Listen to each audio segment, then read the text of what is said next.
Questa sera, in questo antico sagrato, canteremo. Oh no, non abbiate timore. Niente a che fare con un'esibizione corale di dilettanti. È invece la seconda serata di un festival piccolo, rustico, appartato, che con un gruppo di amici abbiamo voluto dedicare al ricordo di Don Gilberto Pressacco. Imponente figura di musicologo e ricercatore instancabile attorno al tema delle origini culturali della terra friulana. L'abbiamo intitolato Os Mos Boboros, come una cantilena da bambini, un nonsense, un'invettiva. Parole vaghe per entrare in punta di piedi dentro un mistero.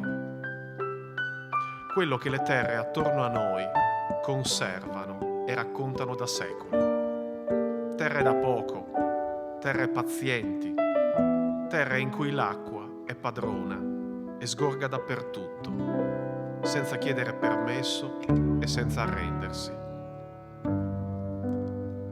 Proprio l'acqua, stasera, sarà la protagonista della seconda tappa del nostro viaggio. Un viaggio fatto di parole che vogliono aprire squarci di suggestioni e di sogno. Sono le parole degli scrittori, di quelle anime del territorio che hanno, loro sì, cantato il Friuli delle risorgive. Nievo, Bartolini, Giacomini e altri ancora. Ci è toccato scegliere, tagliare impietosamente, selezionare, mettere dentro e lasciare fuori. Prosa, poesia, novelle, brani sottratti ad opere più ampie, con un unico legame. Raccontano dell'acqua, di quanto l'acqua sia vitale per questo territorio, di come l'abbia plasmato e di come ancora lo tagli con le sue vene gonfie. Ma anche di uccellini raccontano, di altre creature dagli occhi curiosi, di alberi, di boschine, di radure sabbiose raccontano e di stradelle di ghiaia che si perdono nel nulla, di sassi di un bianco abbacinante, di filari ordinati, casali nella nebbia e albe gelide e infinite. Leggeremo queste voci che parlano di noi, provenendo da lontano. Anzi, a leggere saranno gli amici di una preziosa realtà del territorio, la scuola di teatro dell'Associazione Zero Traccia di Codroipo. A dare voce agli scrittori saranno Chiara Grillo, Antonio Banelli, Alberto Della Mora, Giuseppe Maiero e Monica Aguzzi. Tra le parole, poi, ammiccheranno i suoni, a fare da contrappunto, evocando magiche alchimie, urti nervosi e placide anse. Ad aiutarci in questa impresa visionaria saranno la chitarra di Marco Bianchi e le tastiere di Jeremy Serravalle. Due talenti nati e cresciuti attorno a queste polle di acqua sorgiva che regaleranno alla nostra serata improvvisazioni estemporanee. Grazie infine al Comune di Camino al Tagliamento e in particolare al sindaco Nicola Locatelli per la collaborazione e la vicinanza a questa impresa, alla parrocchia e a Don Maurizio per la disponibilità, alla piccola e gloriosa comunità di Pieve di Rosa, alla BCC del Pordenonese e Monsile, ad Astrid per la sua eccellente capacità di organizzare e di mettere a posto ogni cosa, al direttivo e agli amici della neonata Associazione Boboros e soprattutto a Valentino della trattoria di Bugnins per aver aperto le cateratte della nostra immaginazione.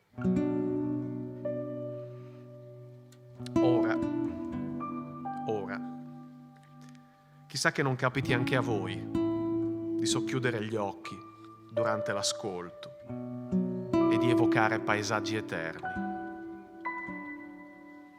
E allora cantiamo davvero. E cominciamo ascoltando un racconto di Elio Bartolini, Sole d'inverno, datato 1956. Una storia di infanzia, di giochi crudeli e di piccole bugie.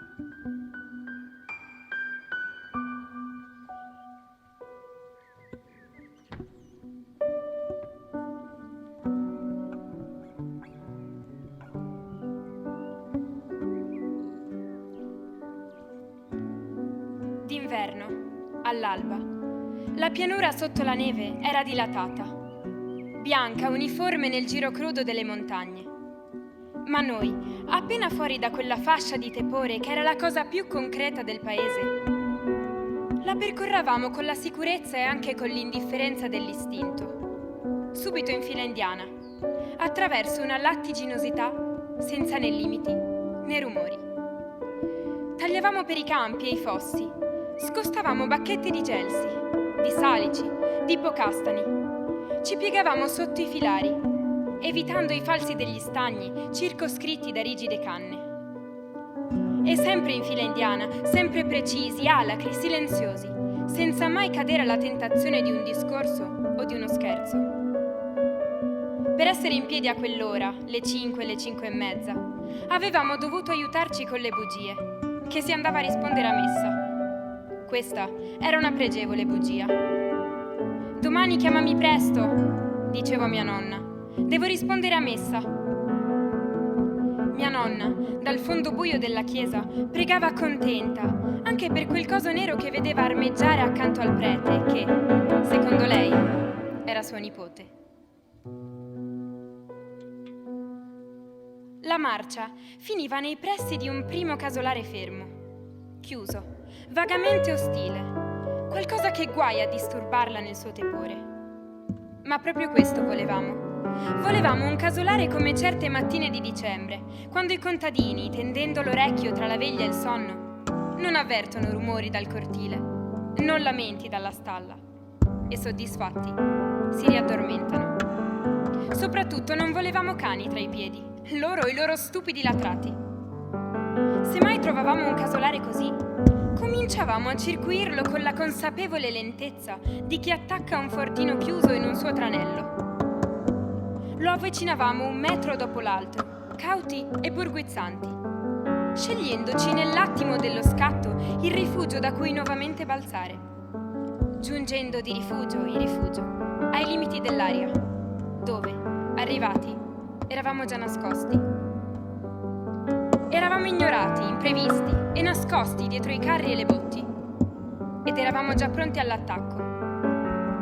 Ma conveniva stare ancora, che anche il fruscio si fosse spento, che il minimo sospetto non avesse motivo di imporsi.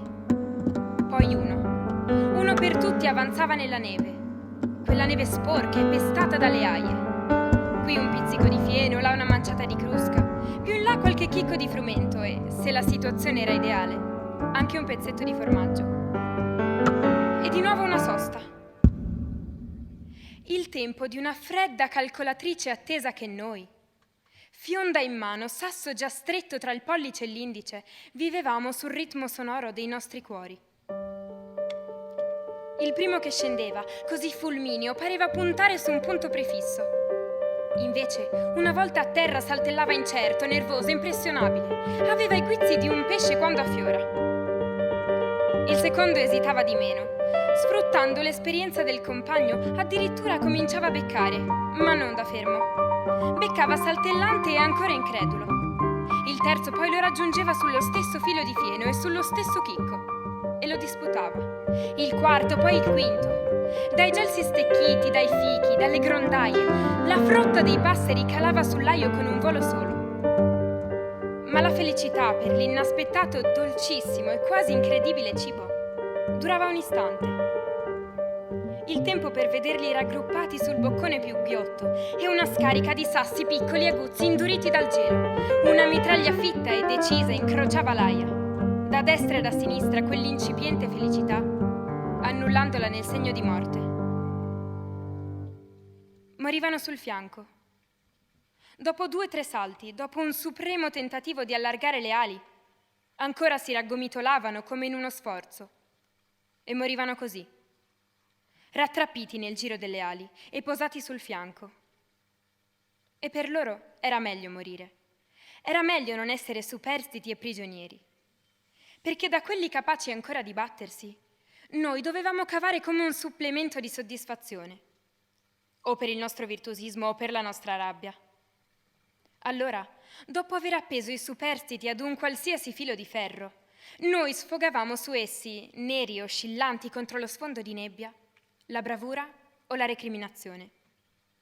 Le sfogavamo come una specie di scientifica ferocia, concedendoci pochi colpi, da sfruttare sul difficile calcolo di quell'oscillazione entre la quale si dibatteva la cosa nera e agonizzante. Poi sull'ultimo tiro, sull'ultimo gutturale grido di trionfo, ma non eravamo più silenziosi. Ci incamminavamo verso un altro casolare, un'altra aia, un secondo appuntamento di morte. Le nostre mani nelle tasche si riscaldavano a quel persistente tepore degli uccisi. Le dita si impegolavano nella tenace colla del sangue. L'eccitazione di sangue e di ferocia a cui ormai cedavamo si placava solo all'approssimarsi della nuova meta. E dopo l'appostamento, dopo l'attesa, dopo la scarica precisa, dopo la soddisfazione del nostro virtuosismo e della nostra rabbia, ancora ci incamminavamo. Ed ancora, fin quando da est la chiarità indistinta non si condensava in un punto rotondo e preciso. E quel punto, magari debole tanto da poter essere fissato, non riusciva a filtrare oltre le nubi, balenando sui lastroni di ghiacci, sui filari, sulle canne, sulle bacchette e su quanto sporgeva e protendeva. La nebbia, per quella prima luce, acquistava una provvisoria consistenza. Pareva perfino più solida e compatta, quasi lasciandosi trapassare da quei raggi, ne assorbisse il vigore. Ma ben presto, con lunghi, filiformi vaneggiamenti, finiva per cedere il suo dominio. Prima il cielo, poi le cime dei pioppi, poi le masse dei gelsi, poi riducendosi sul pelo degli stagni. Il sole era sorto, e col sole le aie, e le stalle, e la pianura tutta. E i passeri con lunghi frenetici voli si sperdevano nell'immensità della pianura. Maledicevamo il sole, perché il sole significava l'affannosa corsa del ritorno, le spiegazioni mozzicate, la cartella ferrata al volo. Significava la scuola, l'immobilità del banco, il fastidio dei piedi bagnati di cui solo in quell'immobilità ci accorgevamo. E fame, l'atroce fame di chi, per evitare la trappola del ritardo, aveva rinunciato al caffè latte. E il batticuore della rivista. Se mai il maestro si fosse sognato di frugare nelle nostre cartelle, tra piumi, sasse, fiondi e uccelli morti e sanguinolenti. Sta fermo, ordinava il maestro. Ma noi non potevamo stare fermi. Non potevamo scrivere con dita ancora collose di sangue, né pensare per quel brivido che dai piedi intirizziti saliva ad instupidirci il cervello. Noi potevamo tutt'al più spegnere la nostra inquietudine fantasticando. Distese di neve che improvvisamente si infittivano di passeri neri e immobili, di fionde, meravigliose fionde di un elastico che a stringerlo i polpastrelli vi affondavano come in una cera. E lunghi pomeriggi, quando accovacciati nel tepore di un sole finalmente amico, avremmo parlato di un ipotetico e dolcissimo tempo in cui non ci fossero limiti alla nostra avventura.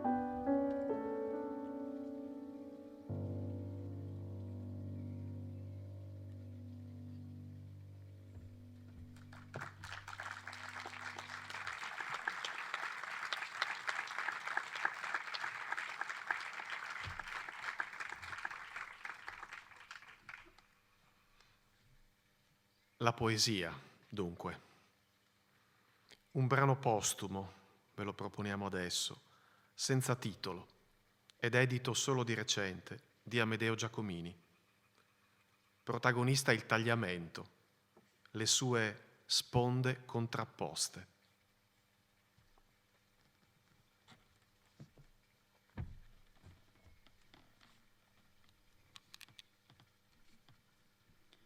Senza titolo.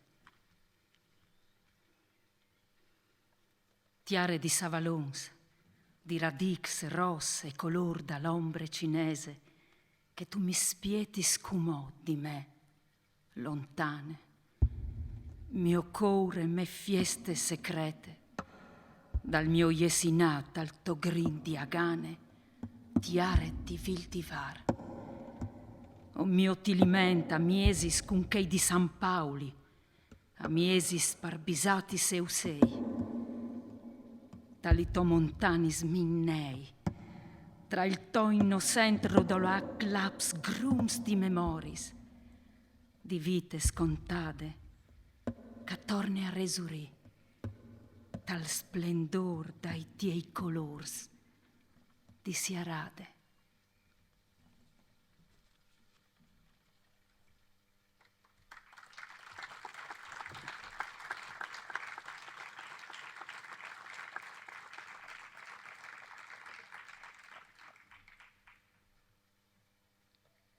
È un territorio che respira anche di descrizioni antiche, il Friuli delle risorgive, come quella che Ippolito Nievo, superba figura di scrittore tardo-romantico, ha regalato ai luoghi che amava.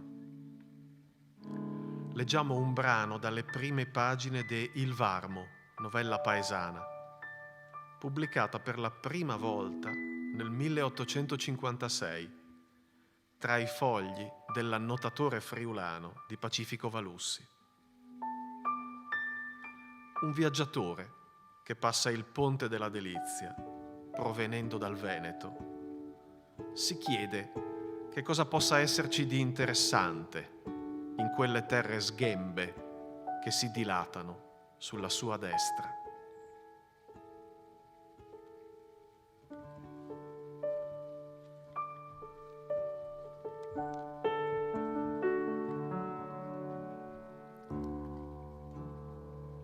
Un tale che, partitosi dalle folte campagne del Trivigiano col mal del quattrino nel fegato, di qua del Ponte della Delizia devi verso Camino, per quella magra pianura che costeggia il tagliamento, subito col desiderio ritorna alle negre arature di Oderzo e ai colli pampinosi di Conegliano, abbandonando alla rabbia della Bora e delle montane quei deserti di ghiaia. Ma il pittore, che va cavalcando le proprie gambe col fardello in spalla e l'arte nel cuore, sarebbe indotto da quei primi aspetti a tirare innanzi. Ed ecco che di lì a poco il piede gli sosterrebbe quasi involontario. Sono quelli infatti i paesi ove la natura si dimostra più spoglia e maestosa, più muta e sublime, più chiusa e infinita. Nessuna cosa è più mirabile al mondo di quel lucido orizzonte che fugge all'occhio per 1000 tinte diverse sulle sponde del tagliamento, quando il sole, imporporando il proprio letto, cambia in tremulo argento i molti fili d'acqua scorrente come rete per le vaste ghiaie del torrente. Ed ogni sassolino ed ogni crespolo d'onda manda una luce tutta sua, come ogni stella ripete un nuovo chiarore nell'azzurro della notte. E le praterie si allargano d'ogni intorno, come il cielo si profonda nell'alto, e lunge lunge si schierano illuminate dal tramonto le torri dei radi paeselli, donde si parte un suono di campane così affiocato per la vastità e per la distanza, da sembrare un coro di voci né celesti né terrene, nel quale alle preghiere degli uomini si sposano arcanamente le benedizioni degli angeli. Pure cotali regioni sono misera stanza di sterilità e di fatica, contorte e scapigliate le arborature, umili e cadenti le case, disadorne vi appaiono le chiese, meschini e quasi accozzaglie del caso i villaggi.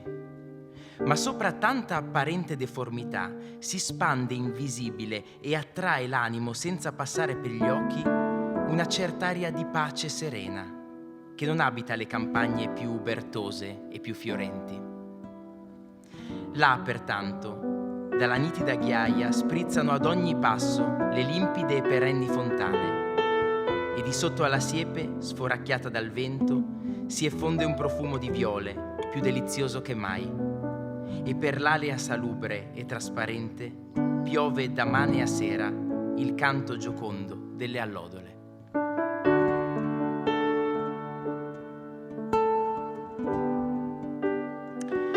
Là pascolano armenti di brevi membra e sottili, che morrebbero mugolando innanzi alle colme mangiatoie della bassa. Là vivono genti robuste, semplici, tranquille, abbarbicate da tenerissimo affetto a un suolo duro e ingrato. Là, fra solco e solco, cresce l'olmo nodoso e stentato, sul quale la vite lentamente si arrampica. Ma nei grappoli nereggianti ella solea già maturare d'anno in anno il vino più generoso del Friuli. Ed ora restarono essi come due vecchi genitori abbracciati in un mutuo dolore dopo la morte dell'unico figlio. Là, infine, a dispetto di tutto, getta profonde radici la ricca pianta del gelso, sicché lo vedi, per maraviglia, sorgere dritto e lucente e vestirsi in primavera di quella foglia sottile, venosa, levigata, donde natura e arte dipanano la più bella seta del mondo.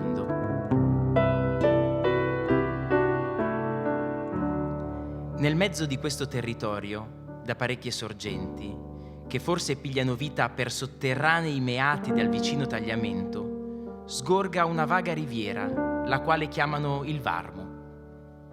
Ed è così cara e allegra cosa a vedersi, come silvestre verginetta che non abbia né scienza né cura della propria leggiadria. Sulle sue rive non s'alternano gli adornamenti ai ripari come nelle acque serventi all'agricoltura, né ella a ogni tratto s'acceca sotto l'arco d'un ponte o nei canaletti di un'officina, ma libera divaga per campi e per prati, partendosi ora in più rami, ed ora circuendo graziosamente se stessa, e così prepara bagni e pelaghetti ai beccaccini e agli anitrocchi. E poi, come stanca di libertà, consente esser serrata da un burroncello e n'esce gorgogliando per dilagarsi ancora tra verdi boscatelle di vimini, che se qua e là un rustico passatoio di cretoni la imbruna d'un poco d'ombra, ella se ne giova tantosto scavandovi sotto opachi nidi ai ranocchi e ai gamberi.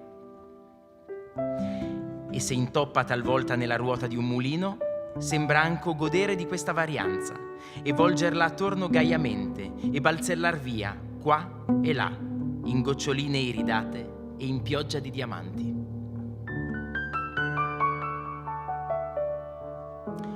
D'ognuna di queste cotali meravigliose bellezze su cui passò di volo la penna, il Varmo fa cortese omaggio, passando dal meschinissimo villaggio di Glaunicco. E labirinti di ruscelli e luccicanti laghetti e fondure cavernose non mancano in quei dintorni. E del pari la pesca vi è più abbondante che in ogni altro posto della riviera. Anzi, si può affermare che nel pranzo delle tempora ogni famiglia aggiunge alla solita polenta poco meno di un'anguilla. E il resto si reca a vendere in una cesta per le ville circostanti, sicché in capo all'annata il guadagno compensa a puntino la perdita del tempo e il consumo delle reti. Il villaggetto, come si vede, è ben lunge dal nuotare nell'abbondanza. Perciò ha preso il partito di mostrarsi tal quale fortuna l'ha fatto. E fino le strade vi sono così rotte e perigliose da far indovinare sul primo passo il povero borghicciolo a cui fanno capo. Inoltre, un miglio lontano, sui radi filari delle vigne, si cominciano a scernere le tettoie di paglia e i fumaioli disfatti e il campaniletto mezzo sconquassato. Onde arrivato ai limitari di quell'ascondiglio, chi cercasse ove far penitenza di un gran peccato potrebbe lietamente esclamare: «Vi ringrazio, mio Dio». Ma a rabbellire tanta miseria si è cinto valorosamente quel caro fiumicello del Varmo. E vi giuro che al vedere capovolte le casette di Glaunicco nel suo specchio argentino e tremolante, dove caldi colori del fondo si mescono col riverbero della prospettiva, l'animo si solleva ad ogni tristezza. E il ponticello, e la riva, e i salici che rompono la corrente, e gli armenti che la lambiscono dalle nari, prendono vita affatto nuova, e tal colore di poesia da ricordare le bucoliche, l'Odissea. Né un mulino che è lì presso toglie per nulla di vaghezza a quella semplice scena, come fanno sempre le opere d'arte mescolate con le più vaghe rappresentazioni naturali. Anzi, esso stesso, a quella campestre solitudine, presta conforme il movimento, e sarei per dire la parola. Tuttavia, sarebbe ingiustizia se non mi ricredessi dall'aver chiamato quel mulino un'opera d'arte, poiché l'è tanto antico, a mio giudizio, che la capricciosa natura l'ha già rioccupato parte a parte per diritto di prescrizione. E le muraglie sono così sconnesse e fiorite, e il tetto è così ineguale e muscoso, che esso ti dà sembianza di una fattura del caso. E anche ad ogni voltata si stupisce di non vedere la ruota volare in frantumi. Ma questa, così marcia e sdentata com'è, pur segue a danzare, e incamiciata alla bella prima di licheni e di muschi, va ora inghirlandandosi di 100 fioretti acquaioli. Quel mulinetto non ha ora che una sola macina da polenta, ma in tempi meglio avventurati triturava un bel frumento, e così finalmente, e a giustizia di peso, che l'era salito a gran rinomanza. Quello era il bel tempo, quando uno staio di farina gialla costava un saluto, e il vino correva a rigagnoli, e Dio mandava a proposito la pioggia, il sereno, la vita e la morte. Capitò, a turbare quella beata armonia, una febbre pestilenziale che spediva a pieve assai gente dalla parrocchia. E qui, se non sapete, voglio pur dirvi che così Glaunicco, come tutti i paeselli lì presso, ubbidiscono in materia spirituale alla pieve di rosa. E quivi è il camposanto comune, dove, dopo aver lungamente combattuto, scendono i litigiosi paesani a darsi il bacio della pace.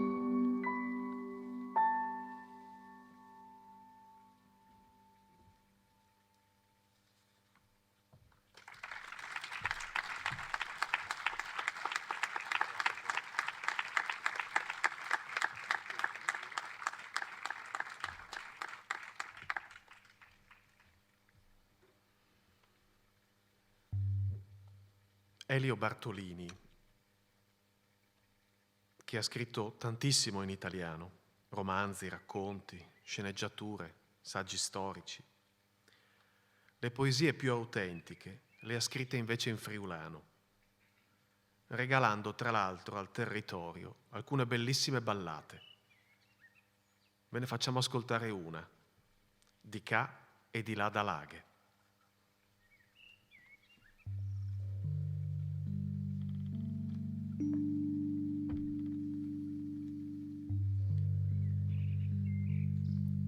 Di ca e di là da Laghe, ciantade dople. Ah, ti liment, di ca e di là da Laghe, e che aghe tu sos tu. Celeste disvilussat di ciltun slambro, parzore ciampani luz, che sota son pais. La soplassute, la solatarie, il suo monumento ai caduti. Bugnin se plef di ca, ma la fieste pobando era Moschel di là. E un San Cristoful, che il di Gleris, boconom tant che il porton della Glesie, a guardiane strade dome di curvis, segno dal tiniment e dal sorompi d'une volte. Fino a San Vit, besole superbios, di là da Laghe. Ma io, du là mi so io perdut, stegnot. Du là tu neri svoleta di merlo, parciatami in chiste claritat, d'une strade sturnide di curvis. e se in grave i torni, Ramons cenceaghe, poi cencefueis, un braconier da ordine su gneur, qualche scrisut, pin grisignit di me, di l'unchist gris della clapigne, un cian, che al baebe sol lontan, e io non so io compain.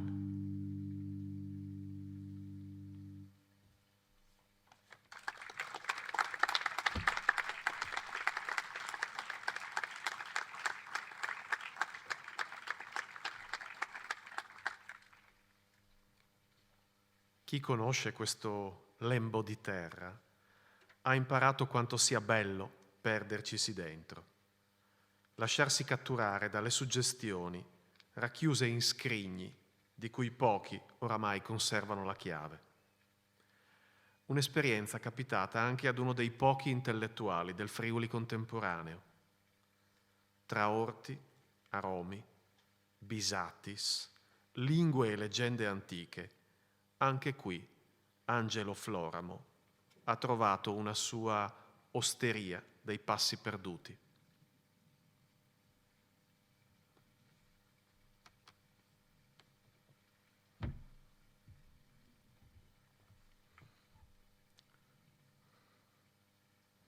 Belgrado di Varmo, patria di anguille e di orti profumati, dove le essenze che impregnano i gambi del sedano contendono al prezzemolo il primato della frescura. I pomodori maturi sembrano invece quasi scoppiare di sole, costringendo i deboli rami della pianta a umilissimi inchini francescani. Qualcuno avrà già dissotterrato le cipolle, riponendole in cantina, nelle cassette di legno, che già si aprono vie lacrimose dal naso agli occhi. Apollo, conoscendolo, non se l'avrà certo a male se dalla sua pianta sacra spiccheremo qualche foglia d'alloro. Falle frusciare appena nel palmo della mano, poi annusa e sentirai il respiro del Parnaso. Dall'orto è breve la via alla cucina, protetta da mura spesse, con il lavabo antico, in pietra grigia di bugnato. Il tagliere di legno è già pronto per il trito, la finestra aperta, sulla verdura, ma con gli scuri ben accostati, per non dare troppo alla luce l'illusione di essere l'alito rovente dell'estate. E che sia acqua fresca di fonte quella che userai per detergere foglie e steli, ma piano, che l'aroma non scivoli via nel gorgo dello scolo assieme al terriccio.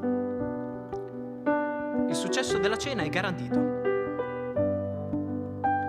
Il meglio di sé lo svela tra luglio e settembre la contrada. Poche case, una strada polverosa che fugge verso sud, tra i campi di mais e la calura, che da queste parti sa essere insopportabile. Tu hai già bagnato? Ma quanto bagni? L'argomento più discusso tra i contadini in osteria. Quando le galline impazzite per il sole del primo pomeriggio chioccano roche cercando l'ombra merdosa dei pollai, e ovunque è abbacinante vampa, tra stradicciole sterrate e muri roventi di pietra, scatti di lucertole e ossessioni di cicale. In giro non c'è nessuno. Tutti sono migrati al mare, che Lignano non è lontana. Basta seguire l'argine del tagliamento fino alla follia vacanziera di tedeschi e roulotte iperattrezzate. Libera nos, Domine. Per me, chiedo soltanto la benedetta sensazione che mi sanno regalare queste terre, fatte di piccoli borghi dai nomi slavi, nomi miei, della mia gente antica, venuta qui nel X secolo per volontà di un patriarca, nomi che già raccontano nei loro accenti sonori un microcosmo unico e stranito, che si disvela già dopo le prime curve alle porte meridionali di Codroipo. Una villotta agreste con troppe pretese di città, ridotta nei mesi estivi a una sonnolenta piazza di porfidi desolati, tutta passeggiate di coppiette sotto i portici, a cercare ristoro e frescura nei gelati da passeggio e negli aperitivi.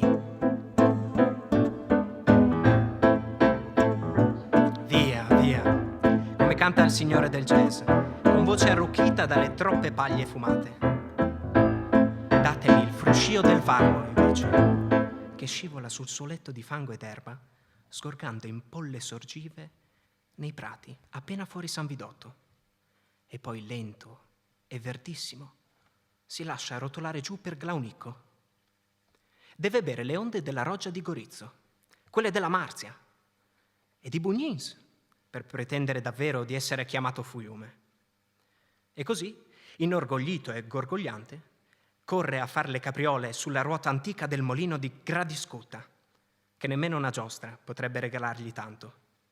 Da qui scende finalmente a sfiorare il contado del Bianco Castello e muore appena più là, nel tagliamento, all'altezza di Madrisio.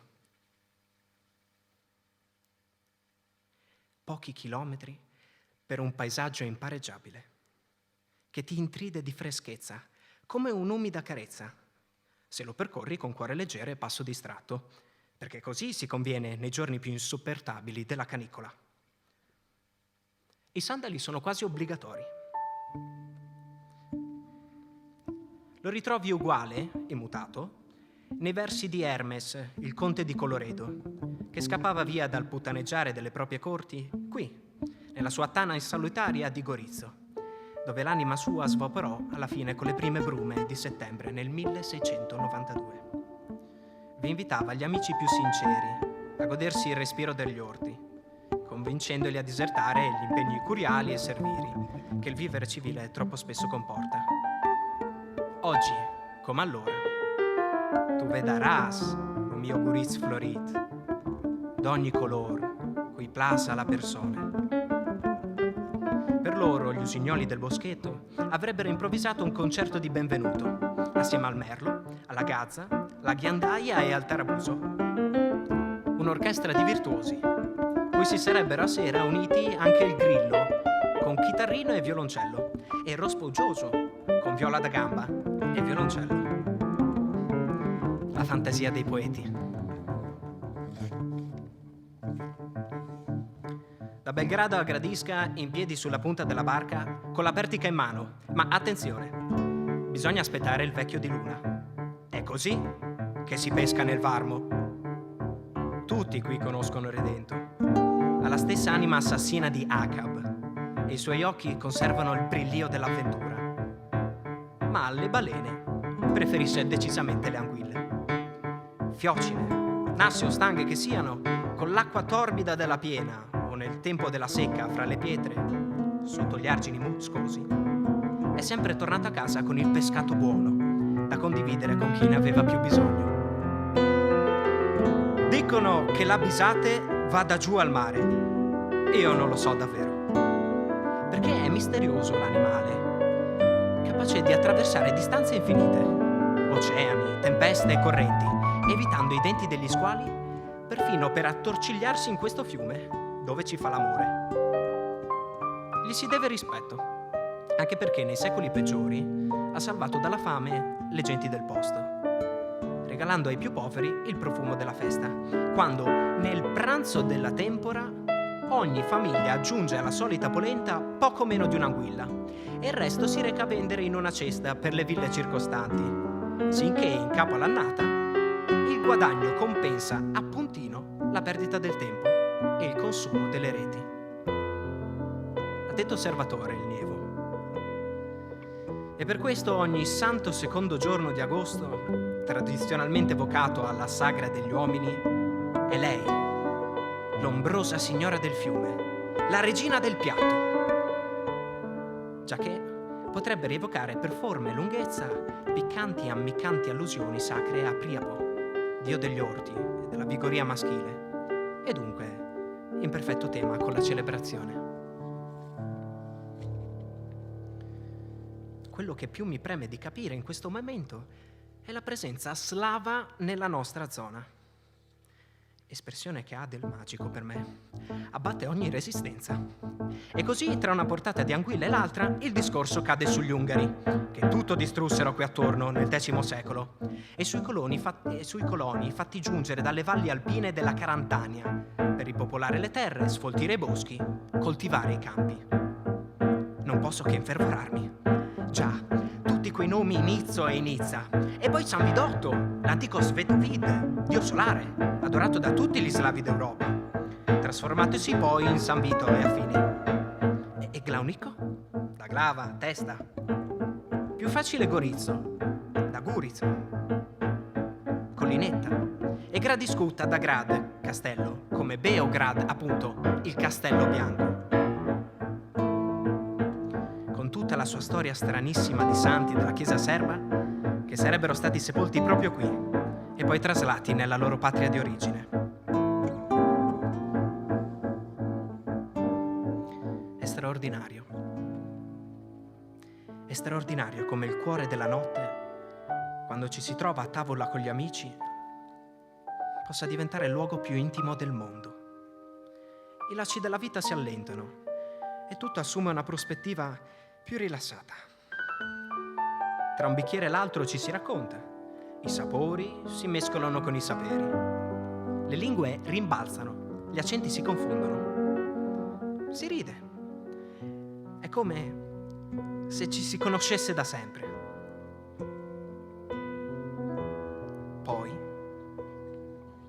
quando il silenzio che avvolge le altre case è così intenso da far sembrare l'acciottolio dei piatti un'offesa alla magia del momento, qualcuno dice: e se facessimo una passeggiata?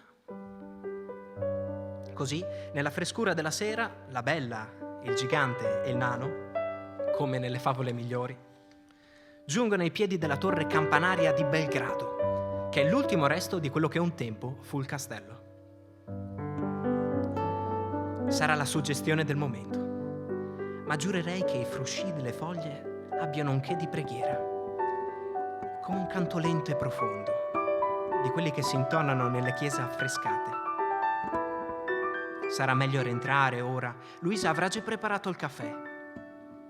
In silenzio scompariamo come ombre tra le ombre. Eppure è come se non fossimo soli. Attorno a noi il silenzio, profumato di orto e di rugiada.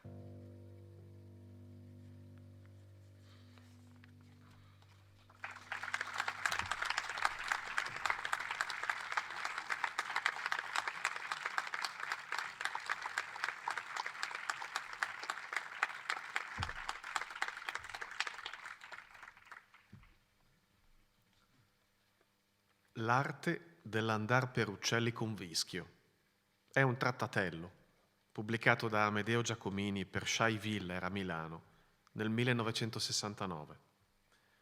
Opera provocatoria, innovativa, per nulla nostalgica.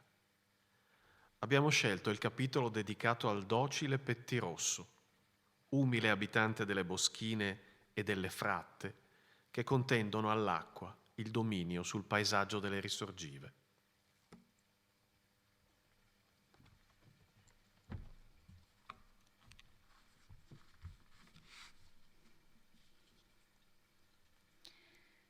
Tra gli uccelli di fratta che più facilmente incappano nelle insidie del vischio, vi è l'amico del merlo, il pettirosso. Nessun savio di norma lo uccide o gli dà espressamente la caccia. E ciò io credo perché egli è tra i pennuti quello che riconosce più amico. Ce l'ha intorno, sia in prato che in bosco, ad ogni ora del giorno, mite, confidente, curioso. Entra per la finestrella del casotto, dialoga con i richiami e s'affeziona talmente alla vita dell'uccellanda che quando all'alba l'esperto vi arriva già, lo trova nel prato. E ciò, anche se curiosando è finito più volte sui pali, invescandosi. È un compagno, il pettirosso, che fa sempre piacere incontrare. Ce n'è uno in ogni siepe. Lo si sente frugare fra le foglie, laddove il merlo è passato smuovendo con il becco la terra, in cerca di vermi, di larve, di pupe. Ritta la coda quasi forcuta tra le ali che tirano in basso, come fosse sempre un po' freddoloso. Appena vede qualcuno, lancia un sibilo acuto e balza sul primo ramo che incontra, rapidamente volgendosi verso il rumore. E si presenta allora, disarmato nella sua brama di sapere ciò che accade, disarmante nella sua delicata grazia. È un uccello diverso da tutti gli altri. Lo si direbbe uscito dalle mani di un pittore inesperto o un bambino. E poiché si parla di lui fin dai tempi più antichi, io credo essere egli la prova, il bozzetto da cui l'artefice trasse poi tutta la lata famiglia, che vi è nel suo aspetto, nelle sue proporzioni, qualcosa di incerto, ma anche una semplicità di linee e colori che incanta. Deve l'inesatto suo nome alla tinta aranciata del soggolo. La groppa, bruno-olivastra, asseparata dal petto da una fascia cinerino-azzurrognola. Ha corto il becco, nero e fornito alla base di filiformi mustacchi da mandarino. Le zampe gli escono dal gonfio delle piume come sottilissimi steli paralleli, infitte, parrebbe, direttamente nella carne del ventre. Ma ciò che in lui più incanta sono gli occhi, dolcissimi, vasti, pieni di resti dell'intelligenza e della vita, neri nel cerchio perfetto dell'orbita come due polle d'inchiostro di china. Se stando immobile ad ammirarlo gli date agio di credervi amico, la sua gioia, l'inusuale sua felicità di piacere s'accende. Protende il petto, alza la coda e la fronte, poi buffamente flettendosi sul corpo abbozza un inchino che è un capolavoro di grazia ed orgoglio, senza piegare le ginocchia nel capo, con il ventre soltanto come a dirvi che sarà vostro servo solo per fame, ma che comunque v'onora. Dopo questo, se si trova e vi trova anche simpatico, dirà cantando la sua intima gioia e allora assisterete al miracolo. Ubriacati dall'italiota invadenza di messer Lusignolo, pochi sanno di quanta inusitata dolcezza sia ricco il suo canto. Esso è malinconico, sussurrato, un suono d'arpe udito tra un bruire lontano di fonti. L'uccelletto, volte le perle nere degli occhi a cogliere il miele dell'ultimo sole, ora crescendo i toni, ora piegandoli in segreti, difficili arpeggi, ora smorzandoli per subito incantarsi dietro assonanze desuete, dietro a memorie di tempi e di luoghi conosciuti, direste all'inizio del mondo, lo piega, lo varia, incalza su sé medesimo e coglie il senso più vero e più fondo di ciò che lo muove. Poi si arresta, pulisce il becco sul ramo, schicchera via un escremento e s'intana tra sterpi a seguitare il suo pasto. Dove c'è lui, si incontra anche il merlo ed è la loro una delle amicizie più scombinate, un incontro al vertice degli esseri più solitari. Sono l'opposto come carattere, l'uno è curiosissimo, l'altro è scontroso, iracondo. Il pettirosso, che disdegna fino all'odio i propri simili, cerca la compagnia dell'uomo, il merlo la fugge come la peste. Eppure regna tra loro un accordo perfetto. Il merlo, intollerante con tutti, diventa dolcissimo nei riguardi del compagno più piccolo, affettuoso al punto di scavare per lui, quando la terra indura per il gelo, di mettergli allo scoperto larve e lumachette, di chioccare paternamente felice allorché quello, scodinzolandogli sotto il becco, le divora lasciandolo magari a digiuno. Il pettirosso lo ripaga come può. Gli tiene compagnia, curandogli le perenni paturne con le sue mosse gentili, con la sua grazia soave del canto, ne comprende odi e paure. ne rispetta i malprotesi nervi al punto di fare per lui la guardia e avvertirlo con un triplice fischio se sopravviene il nemico mortale. Ne protegge, esibendosi la ritirata, e quando il merlo finalmente si infratta, vieni fuori e dondola il capo in direzione dell'uomo e squittisce comicamente, quasi a chiedere venia per l'amico irracondo, a scusarne la mala grazia. Se ne catturano moltissimi in tempo di passo, specie con il vergone e con la civetta, e non v'è neppure bisogno di usare il richiamo, che i tapini vengono al vischio spontaneamente o per la sola curiosità, o per amore esclusivo del proprio territorio.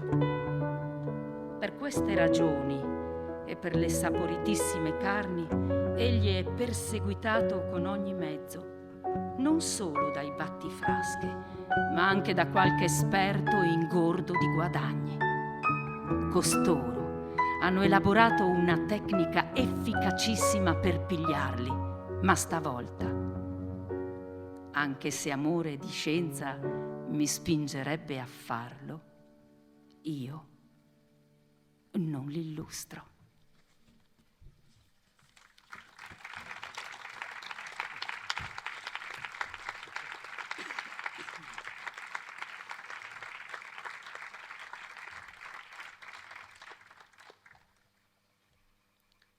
Fino a poco più di una decina d'anni fa, di Stefano Montello si sapeva che era una figura carismatica della nuova musica friulana a cavallo tra XX e XXI secolo.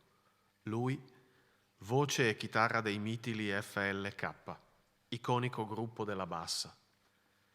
Poi hanno cominciato a comparire alcune sue prose, godibilissime e forse ancora poco conosciute, fino al recentissimo Il tempo delle erbacce. Da La mia generazione suona il jazz, ascoltiamo invece Genealogia della bracciata, ambientata dentro l'amato tagliamento.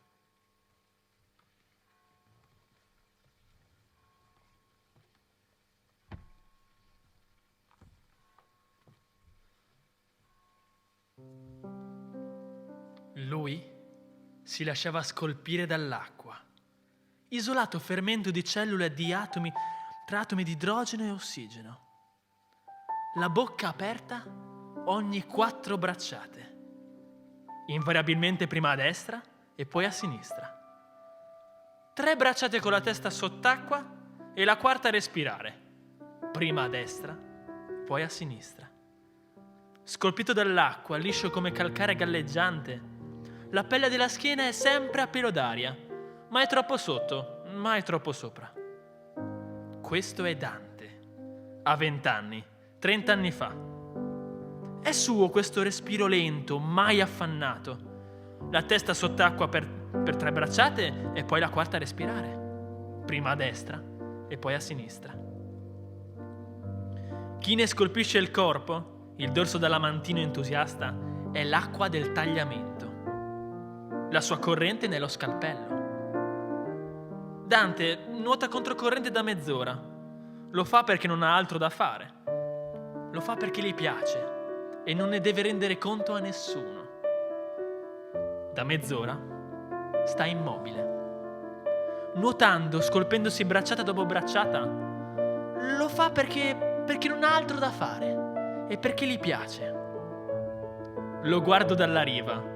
Io ho 15 anni, del fiume temo i gorghi e le imboscate e mi limito ad osservarlo. Le rive alte e sabbiose, rinfrescate da salici e acace, e la corrente, che a volte si palesa e a volte invece si nasconde, si impiattisce sto pelo e lì può venire ad abbracciarti le caviglie e i tendini, improvvisa e ghiacciata, con un lievitare da murena.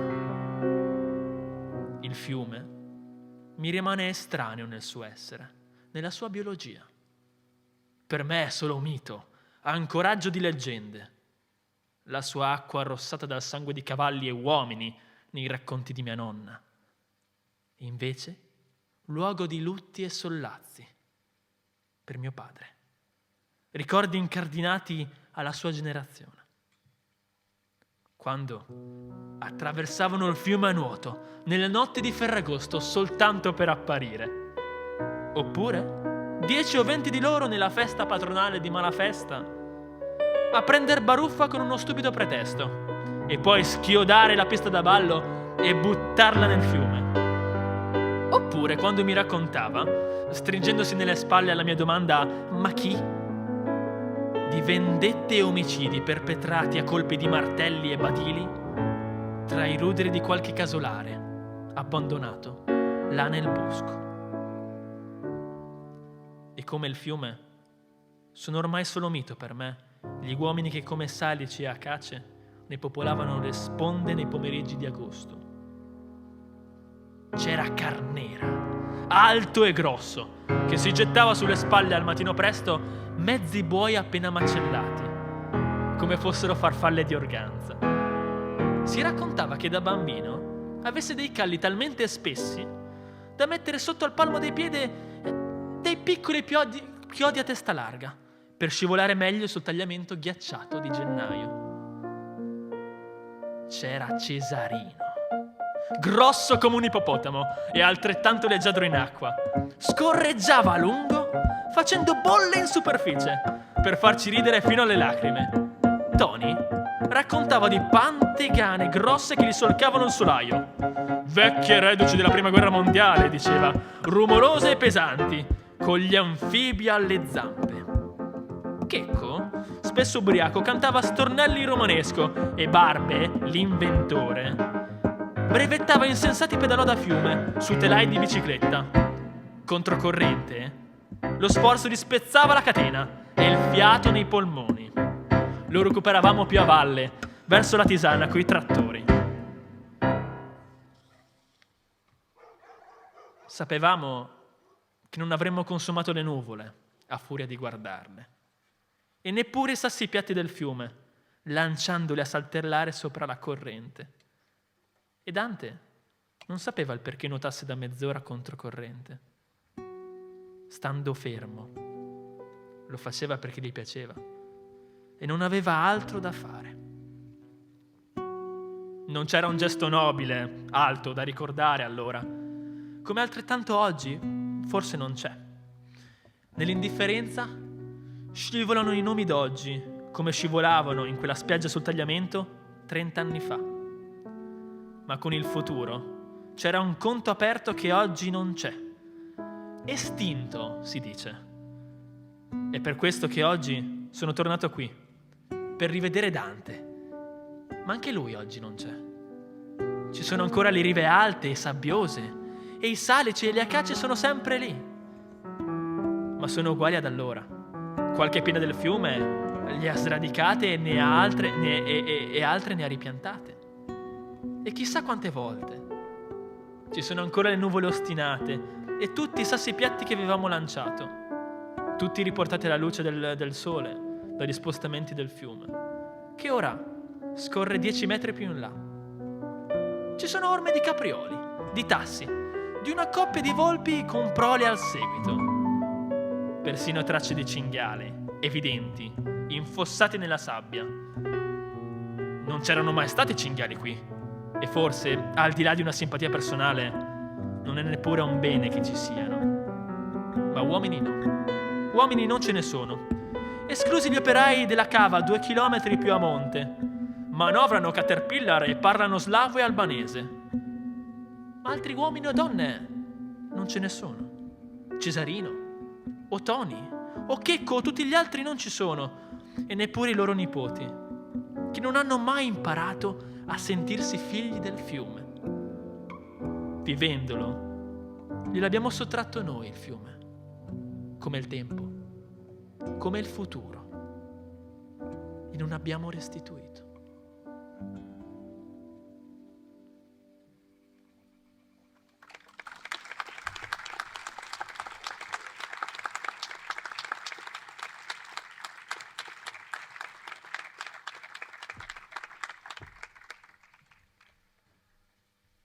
Concludiamo questa serata nella quale abbiamo sfidato il meteo, abbiamo sfidato i latrati dei cani.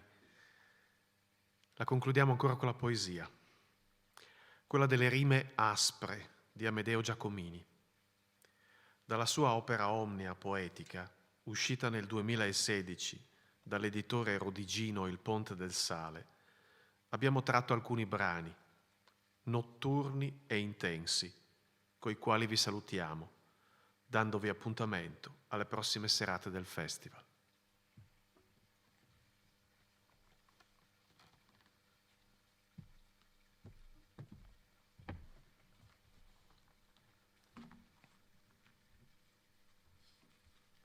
País.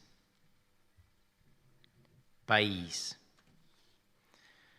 País riciatat al grin di une fruttine, país di tiare cialde, di aghis neris, a plomb, sotto un ornar, la tiare di Gildo, i champs di Turo, e il ridi dai siei voi, rampit, e il savor dai lavri zassintut, un vai di char, un sanglotà di vues, e dopo ridi, país, riciatati sclet, torteos come une vite vivude, mastian tiare e blestemis, come une frute gioldude sigant, la che la roste aere un iedici avilis, e i tiedis amurivin, país, come me, vue, cula frute, cul savor rampit ai dinch, dalla so gioventuzza voltade, dalla so vite robade, país, come te, país della me gioventut. A mio fradi. E vin imparata a cantà da Iusei, platas dentro un fossal, sotto un bar di ornarta la mattine grivie, plene di nui, che vignivin dal mar. Dall'odor de queste rustide che nus vignive dai ciasai, tan svuà allegri di cocal, c'allumave pissigoli stalvar. Fradi, malat di muart, che pino tu sesa portà pal mont la toffan di pecciat, e vin imparata a cantà stress sui scus par scialdasi, da une ciase che s'aveve di pantiane, gustanti il savor di une vite, che dal ver vivi arrestave sempre più lontane. E vin imparata a cantà dai clas fres dal tiliment, quanca ius batteve la montane, e no, cul canis lì accontentasi di un crot, di un'esave, e vin imparata a cantà, quanche ormai l'ere tard, quanche la nostre vide robade, la illuminave dome la muerte.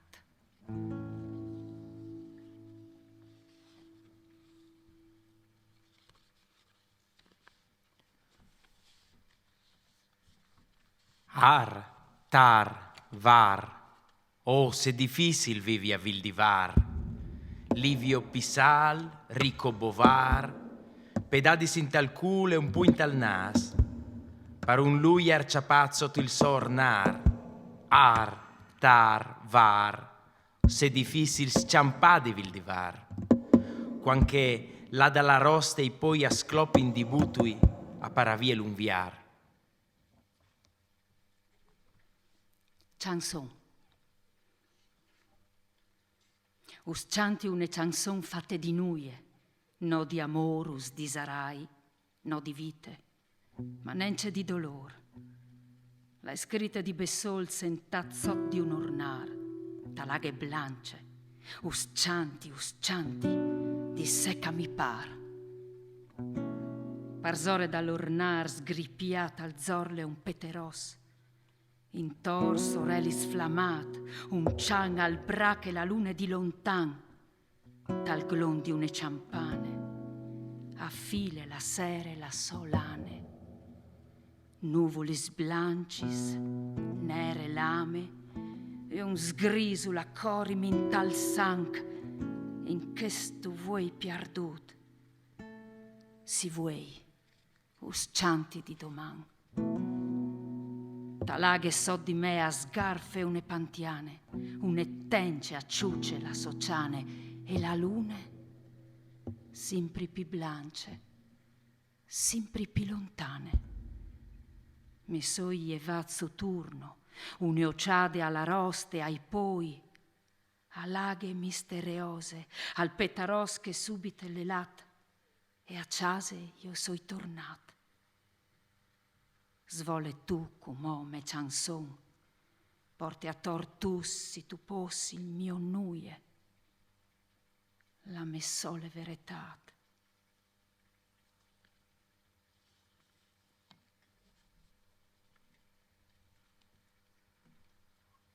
Il poeta è assassinato. E hai finito di così stelis con la luce. Vuoi, 11 febbraio anni di grazie 77. E hai finito di sentirmi a cantà come un miarli innamorato, sorella urlar, quando il prince Aureli al creve i rams, il monto è alle finite. Io so assassinato. Passaris, luiars, cartilins, se faseso. E tu paru sulle sumiade, zal, verde, blu, squasi une madone ciatade tal bus neri di un ornar.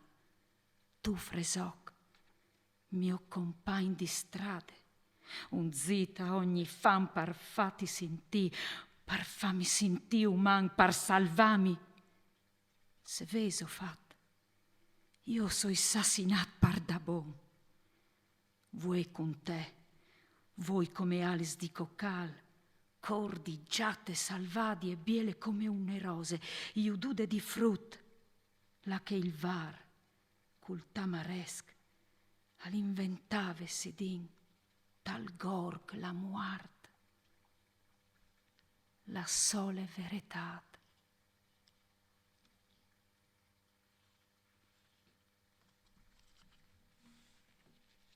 Lui, di lui se fieste di laurins, talaghe blanche, aslusi in tal sorelli si quarint, tal cresson madur in rosi blancis, a semeni in suturne rasse un improbabile avigni. Io di lui voi vie, fradi da ploe, da lai arfi, i minzenogli sui clas, serciant al nuie, aghe fresce al mio muri.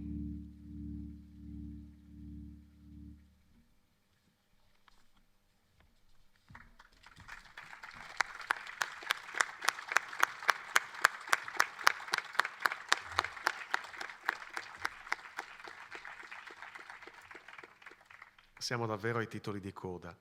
Si è creata una bella chimica tra le persone che sono attorno a questo palco, per cui lasciamo in sospeso questa magia, però sarei molto contento se faceste un bel applauso a Monica, a Marco, a Jeremy, a Chiara, a Alberto, a Giovanni e ad Antonio.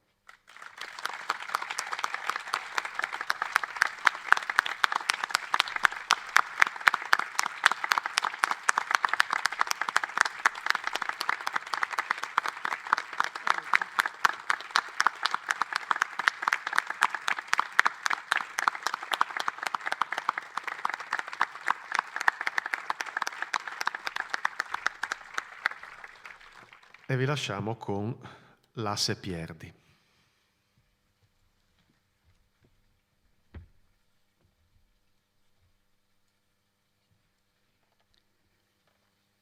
La se piardi, frut. Spere. Ten conta il tio dolor. Ogni anca al passe alla un'altre primevere. Tal to cor. La se piardi, frut. Doman ti svearà un franzel, zirli d'avril, un'altre luz, altri suspirs, un ulibon. Doman.